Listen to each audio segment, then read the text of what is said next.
Hello' guys, কি কৰি আছে? এফালে মই বহি আছোঁ, দেখিছেনে? মানে এইটো ভিডিঅ' কালিৰ ভিডিঅ' আছিলে দেই।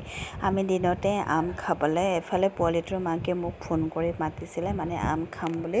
নিজৰ ঘৰৰে লোকেল আম আনিছোঁ বুলি কোৱাৰ কাৰণে ময়ো ওপৰত পটাপট গুচি গ'লোঁ। মানে মই দিনতে কালি ফটো মাৰি আছিলোঁ দেই। ফটো বিচাৰি পোৱা নাই মোৰ মোবাইলত, চ' সেইকাৰণে ভাবিলোঁ নতুন ফটো একপি কেইটামান মাৰিম বুলি। তো মাৰি থাকোঁতে ফোন কৰিলে, বোলে আম খাম, মিঠা আম বুলি। চ' এফালে গ'লোঁ, ওপৰত পূৰা কাটি আছে পকা আম। চ' এফালে পোৱালিটোক দেখিছেনে, বহি আছে আগতীয়াকৈ বাতি চাতি লৈ।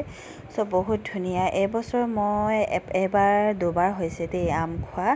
চ' এইবছৰ মই ইমান এটা আম খোৱা নাই, মানে সিদিনা বজাৰত বিচাৰিলোঁ তেতিয়া নাপালোঁ। আছে, চাৰিআলিত আছে, কিন্তু এনেকুৱা বজাৰী হেৰিবিলাক খাব মন নাযায়। কিন্তু তেতিয়া ডেইলি বজাৰ সন্ধিয়া টাইমত যাওঁ নহয়, তেতিয়া লোকেল আনে। চ' তেতিয়া বিচাৰোঁতে নাপালোঁ। চ' তেনেকৈ থাকি গ'লোঁ। ইমান এটা এইবছৰ ইমান আম ভালো পোৱা নাই বাৰু। তাৰপৰা সন্ধিয়া টাইমত খাই মেলি আহি এফালে চাৰিআলি ওলালোঁ মই। চ' এফালে গৈ আছোঁ, মানুহটো আৰু মই সন্ধিয়া টাইমত আমি মাজে প্ৰায়ভাগ, মানে মাজে নহয়, বজাৰ গ'লে আমি দুটাই লগতে যাওঁ, লগতে যাওঁ। যেতিয়া ডিউটি টাইমত অকলে যায় আৰু তেতিয়া সন্ধিয়া টাইমত আমি দুটাই লগতে বজাৰ কৰোঁ।